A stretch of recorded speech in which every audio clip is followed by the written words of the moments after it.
राज जासूसी एजेंसी यानी spy agency का एक होनहार एजेंट था।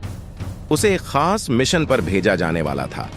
मिशन के लिए उसे इराक के एक आतंकवादी संगठन में घुसपैठ करनी थी, जहां उसकी जान को हर पल खतरा हो सकता था।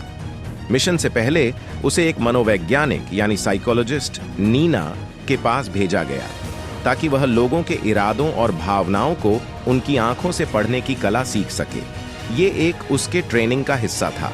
नीना ने उसे अपने ऑफिस में बुलाया और कहा, राज, तुम्हारा मिशन बेहद खतरनाक है और इसमें तुम्हें लोगों के असली इरादों को समझना बहुत जरूरी होगा। आंखों को पढ़ना एक ऐसा हुनर है जो तुम्हें इस मिशन में मदद करेगा।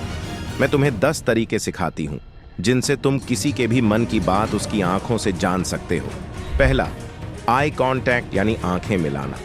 जब कोई सीधे तुम्हारी आंखों में देखता है तो यह कॉन्फिडेंस और सच्चाई का संकेत है, लेकिन अगर वह नजरें चुरा रहा है तो समझ लो कि वह कुछ छुपा रहा है या असहज महसूस कर रहा है। मिशन के दौरान अगर कोई तुम्हारी आंखों में सीधा नहीं देख पा रहा है तो उस पर शक करना। दूसरा, ब्लिंकिंग रेट यानी पलकें झपकाने की दर। जब कोई इंसान नर्वस होता है या झूठ बोल रहा होता है तो उसकी पलकें तेजी से झपकती हैं। अगर पलकें आराम से झपक रही हैं तो वह व्यक्ति रिलैक्स है। तीसरा, प्यूपिल डायलेशन यानी पुतलियों का फैलना। जब किसी की पुतलियां फैलती हैं तो इसका मतलब है कि वह किसी चीज में दिलचस्पी रखता है या उत्साहित है। अगर तुम्हें किसी की पुतलियां सामान्य से ज्यादा फैलती दिखें तो समझ जाना कि वह तुमसे प्रभावित है या तुम्हारी बातों पर ध्यान दे रहा है। चौथा, गेजिंग डायरेक्शन यानी देखने की दिशा। अगर कोई ऊपर की ओर और दाईं ओर देखता है तो वह कुछ कल्पना कर रहा होता है, और अगर वह ऊपर और बाईं ओर देखता है तो वह किसी याद को सोच रहा होता है। पांचवा, आई मूवमेंट यानी आंखों की गति। अगर किसी की आंखें इधर उधर तेजी से घूम रही हैं तो वह घबराया हुआ हो सकता है या झूठ बोल रहा है। सीधी और स्थिर आंखें विश्वास और ईमानदारी का प्रतीक होती हैं। छठा, टीयरिंग अप यानी आंखों का भर आना। आंखों में आंसू आना गहरी भावनाओं का संकेत है। चाहे वह दुख हो या खुशी, आंसू हमेशा गहरे भावनाओं को दर्शाते हैं। सातवां, स्क्विंटिंग यानी आंखों को सिकोड़ना। जब व्यक्ति कुछ समझने या संदेह करने की कोशिश में आंखें थोड़ी बंद कर लेता है तो यह अक्सर संदेह या भ्रम का संकेत होता है।